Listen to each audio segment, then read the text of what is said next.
Hello, people at SourceFed. Phil, you said that you can't support the Occupy Wall Street movement because it doesn't have a centralized voice. To that I say it does have quite a few. Matt Taibbi, the writer of a book called Griftopia, The Great Derangement, and there's one other one. He is also a journalist, columnist, and I think editor for the Rolling Stone magazine, and of course he's posts on the website, of course.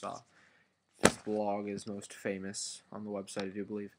Matt Taibbi he's really like the centralized voice because in Griftopia he's basically calling out and saying what happened with the housing crash and the financial and the housing bubble and how it blew up, and essentially that leads into Occupy Wall Street because in the book he's basically saying things that are wrong with Wall Street, and you kind of correlate that with Occupy Wall Street. All those people saying these people are really boning us. Something's wrong within Wall Street. We need it to be fixed. So they're calling on our leaders to fix it. Well, you say that there's not a centralized voice. They don't have reasons. They don't have like the reasons on how to fix the current problem. And that's because the system is too complex.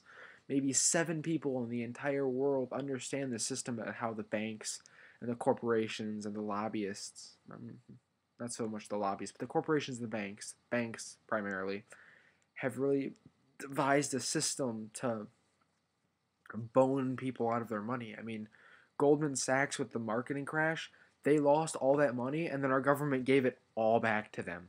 So they boned all of these people out of money, lost it all, and then our government, with tax dollars, gave the money right back to them.